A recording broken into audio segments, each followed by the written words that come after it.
I have been sitting here for quite a few moments. And to be completely honest with you, I've been struggling to press the recording button today. This episode was not easy for me to start. In our last episode, we talked about judgment, we talked about mirrors and masks, and how easy it is to look at someone else's life from a safety of outside view and criticize it. We demanded that people take off their masks and look internally. But it's not one thing to talk about the theory of judgment. It is a totally different thing to open up your own chest and become vulnerable and look at the reality of it. I had to sit in my thoughts for a while before pressing record, but I had to look at the bigger picture and remind myself that is why I started Beyond Shame in the first place, to tell the absolute truth, to be completely authentic, and to put aside all the negative thoughts and self-doubt. Today, we are going to talk about something really close to my heart, something deeply personal and moving to you all. Welcome back to Season 2 of Beyond Shame. In our first episode, we defined that what power truly is. We talked about how power dynamics shape us, and we named the uncomfortable truth that forced child marriages and child exploitation are built entirely on top of that power. Today, I'm going to share my own journey. But it's not just personal, it's a piece of human reality. As you listen to my voice today, I need to set a firm boundary with my audience. I do not want you to see me as a victim. I don't want you to look at me as someone who is simply broken, wounded, or to be pitied. And instead, I want you to look at my story and see a giant corrupted system that played a massive role in my journey. And it's not just my journey or my life. It is a journey of so many young women and young men worldwide. I want you to keep an open mind and see the resilience, the courage, the barriers, and the systematic oppression behind my words. I want you to see exactly how power was misused in my life and how an individual journey fits into a giant, massive ocean of global oppression. So once again, I ask you, open your hearts, open your eyes and your ears. See the truth of how power is being used and misused. And the truth that it's still happening right now across the globe as we speak. Many brave activists around the world have risked everything only because they spoke out against unfair treatment, harmful norms, violence, corruption, social injustice, and inequality. Even when they were silenced, their work was not in vain. They inspired a movement. It woke up something in other human beings to think clearly and see the truth. Just to name a few of those who made the ultimate sacrifice for the bigger picture, for global change, and for human rights. Martin Luther King was one of them. The most famous leader of the American civil rights movement was killed in 1968 just for fighting for racial and economic equality. But his legacy gave birth to many other voices for justice. Another brave individual was Nadia Vera from Mexico, a human rights defender who was killed in 2015, not that long ago. After speaking out against corruption and violence, her voice was silenced. But it did not stop other advocates from coming forward. They still exist in our communities right now. When we speak the truth to power, it can feel daunting. There is always a fear of pushback, or that doors might close when you choose to shine a light into dark corners. But let me reassure you of this. Speaking out is not about being a threat to anyone. It is about demanding a better world. Silencing people is not power. True power lays in accountability and the courage to look at the uncomfortable truths. I will continue to tell my truth because the injustice that I encountered and that many people like me are still encountering globally is so much bigger than my individual life. If one voice goes quiet, more will rise.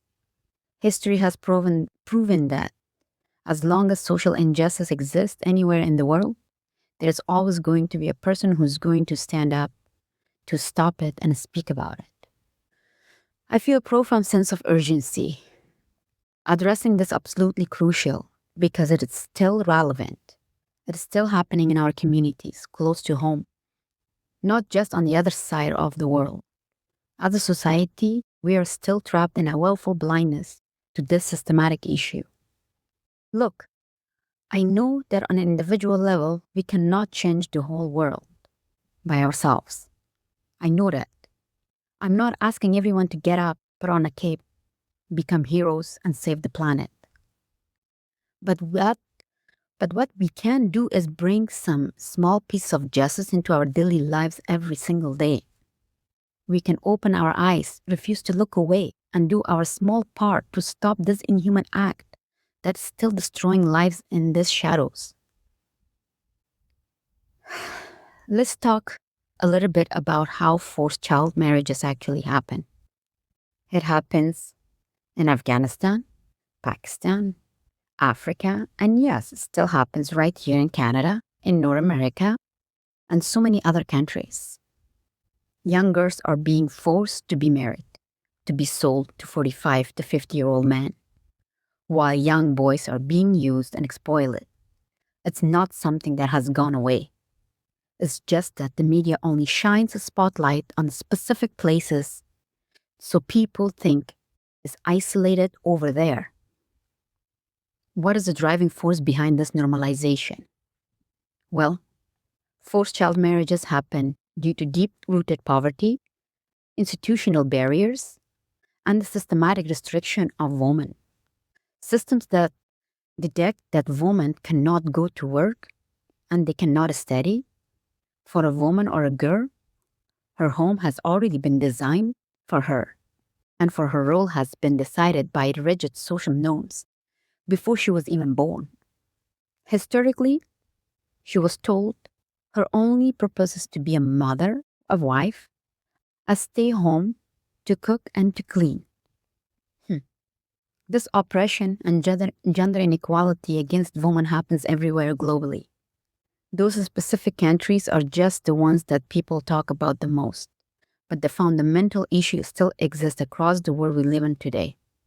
The only difference is who's going to talk about it and how extreme one country is compared to the other.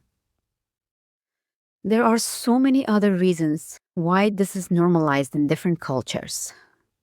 Women are treated as a dowry, as a payment, as a commodity, transferred from one family to another.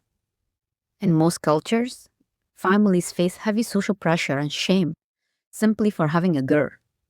That girl carries the burden of that shame until she hits puberty, where she is married off as soon as possible to relieve the family's burden, operating under the toxic belief that she's not as capable as a man. Unfortunately, men are equally caught in this social pressure too. They're trapped in the mentality of having to be the whole sole breadwinner, the strong person in the community who cannot show weakness. But that is a topic we will talk about later. How men in our society are also suffering silently. Let's look at the global reality. Families find themselves caught in terrifying, desperate situations due to conflict, instability, and war. When a crisis hits a community, families get terrified that their daughters are going to be violated, exploited, or taken away by force like the Taliban. So in their panic, they quickly marry their daughters off, not caring how old they are or who they are going to marry. Millions of families are forced to flee their homes due to war, becoming refugees in foreign nations and encountering endless barriers. In their fear of losing their daughters to assault or death in a strange land, they decide that the best way to make sure they are safe in their minds is to marry them off to someone else and to somewhere else. But later on, those families realize the truth. the dark truth. They realized that they just gave their daughters into the hands of another abuser. Now that child is being tortured and assaulted every single day inside her own home, where she is supposed to feel safe by the very person her family trusted to protect her.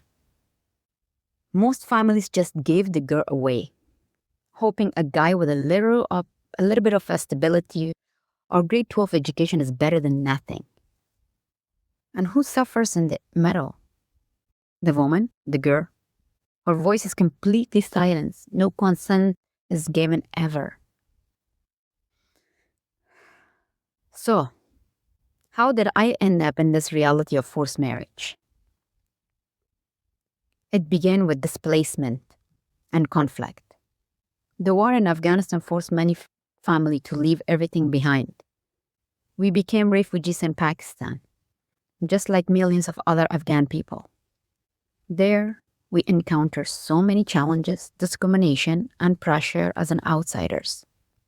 The poverty level was heavy, and safety for girls in those environments is incredibly fragile.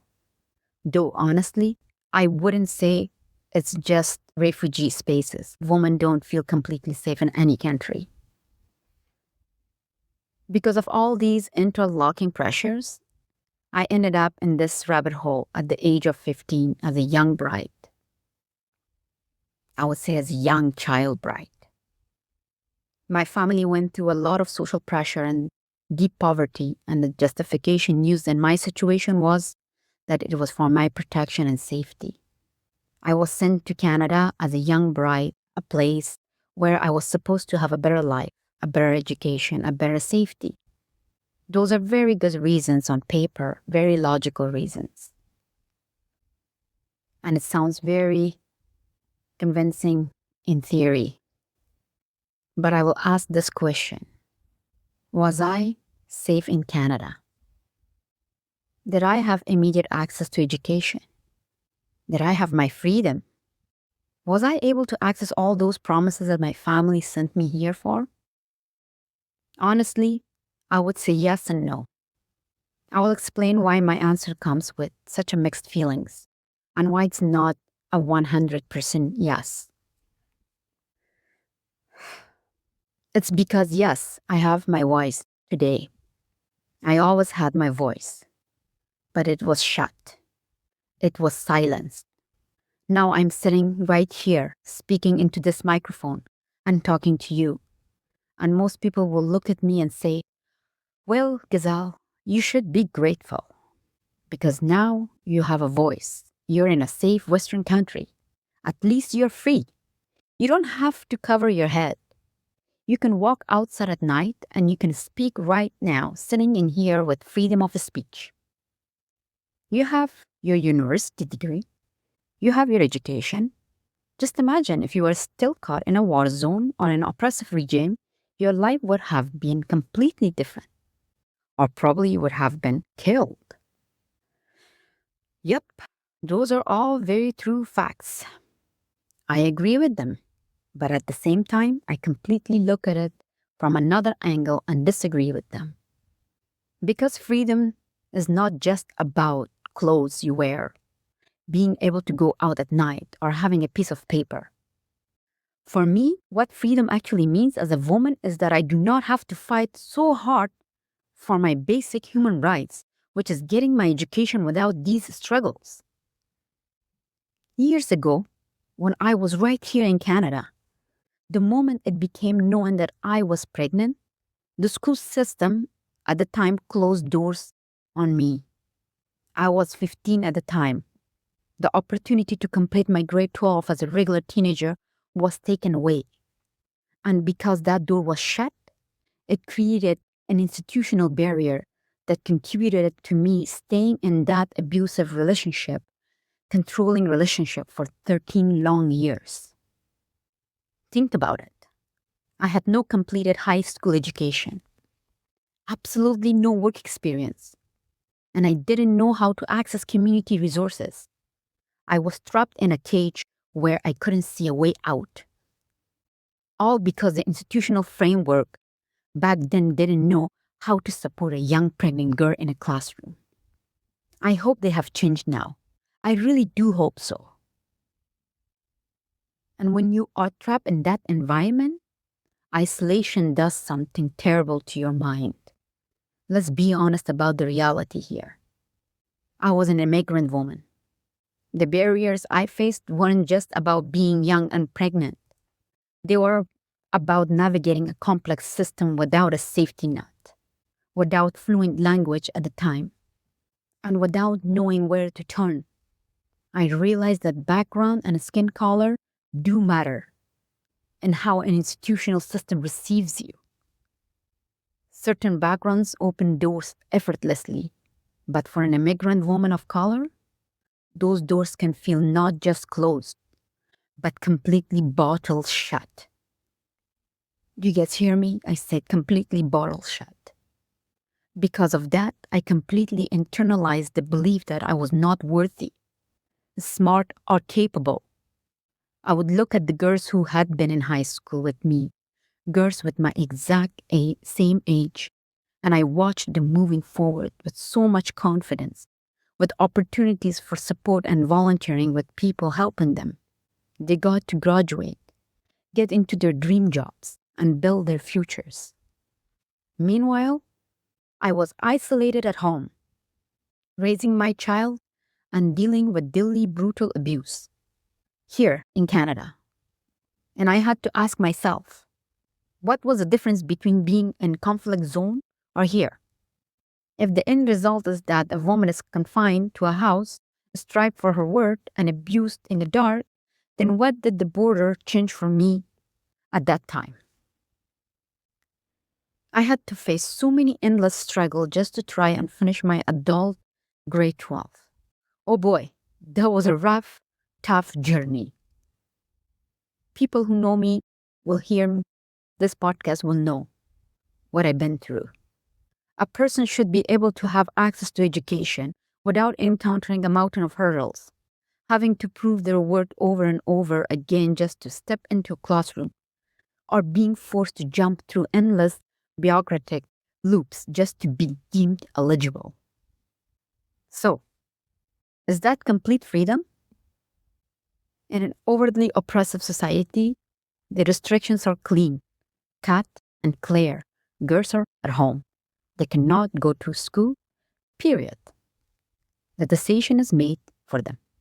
But being in a place where you're told you have freedom, yet you hit so many hidden systematic barriers just to access basic education.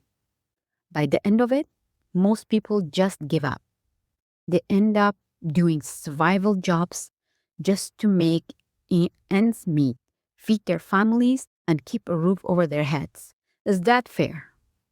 Is that freedom? But in my case, I found the strength not to give up. No matter how many times I faced a setback, how many times I was rejected, or how many times I had to advocate so hard for myself just to prove why I deserved to be in that seat in that classroom. It came with tears, with rejection, with loneliness, and with feeling outcasted, but I didn't give up. Not everyone has the structural support or the timeline to endure that. Many give up. So again, I'm asking, is this freedom? You, my audience, be the judge of it. Tell me the difference between one extreme to the other extreme, and we will have something to talk about. In Afghanistan, we have a specific saying for this kind of an undeniable value. We say, Dunba-e mee-chak-an-ad. What it means, it is dripping the fat off the lamb. In Afghani culture, when you hold a rice, high-quality piece of meat over the fire, the heat doesn't destroy it. The valuable fat just melts and drips down, overflowing for everyone to see. I felt like the system held me over the fire to let me melt away into nothing. But I didn't disappear. The heat only forced my true value, my richness, and my unyielding inner strength to drip out. I bounced back. When women lack real institutional access, they easily end up choosing to stay in a harmful relationship or a controlling space because they see no other option. There is a powerful academic article in this exact issue, and the title of it chills me to my bone. It's called I Bought You. You're my wife. The study looks at the direct connection between modern slavery and forced marriage.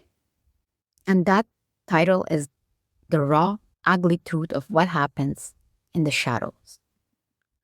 When a girl is forced into marriage, she's treated as a commodity, bought and paid for. And the person who holds her believes they own her entire existence, and that she has to be bred only with their permission. They take away her access to education. And today, we are still having that exact struggle because education is what empowers you to make the right decisions, to think critically, to question things, and to grow. Education gives you a voice and it gives you power. So, if that power is systematically taken away from you, how can you voice your power? I'm so grateful to social media today because at least we have access right here where I can sit down, turn on the mic, and talk about it. Just imagine 27 years ago, I did not have any access. I was not even able to communicate with my family back home. At 15 years old, I had to put all of this massive responsibility over my shoulders. I was in a completely new country. I didn't have an education. I didn't know the language. I didn't know the Western culture. Inside this new family, I had to work and get used to a system here that was a complete, utter shock to my body and mind. When I was forced into that marriage as a child, I internalized the lie. I believed this is what I deserve. This is my lot in life. This is all I'm meant to be. Just a wife, just to have kids, just to live this life. I ended up stuck for 13 years in that abusive relationship right here in Canada. 13 years. That number itself speaks and carries loudly. And people will look from outside and ask, why did it take her 13 years to leave a horrible relationship? I have heard them saying this with my own ears. They ask that because they don't see the factors and the barriers that were stuck right in front of us like a wall, like a thick wall. Our society expects us so much from a woman. We say that for a society to progress, our children must be healthy and well, and mothers need to be educated so they know how to raise educated children. But how can a society ever progress when we are keeping women at arm's length? How can a girl raise a mature, intelligent, well-behaved generation with dignity and education when she is a child herself? When she does not have the tools, the skills, or the education herself, when she's being exposed to unnecessary brutal abuse that she never deserved. When I hear people throwing around terms that I should just be grateful, it makes me question things. You see, judgment is very easy. It's like sitting down and watching a movie. You sit in your comfortable chair, having your popcorn, and you watch the screen, and you find so much fault in the movie.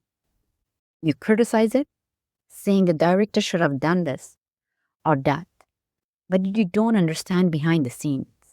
You have no idea of the immense amount of work, the sweat, the tears, and the struggle the director had to put into that movie to produce it for you, to make it look beautiful on the screen for 1 hour. It is the exact same thing when you tell someone to just be grateful or appreciative. When you sit in judgment and say, you should have left earlier, you could have asked someone for help, or why didn't you reach out? Those criticisms are so simple to throw. But to truly, sincerely want to understand another person's perspective and their decision-making progress, that takes a big heart. It takes a lot of effort. If I am standing here today, it's because I lived through it. I lived it through the pain, and I survived that pain because I didn't give up. There was something internally telling me, don't give up, Ghezal. My faith in Allah has carried me through it. My resilience and my inner strength kept me going every single day, even when I was completely disconnected from the community and isolated from everything in Canada.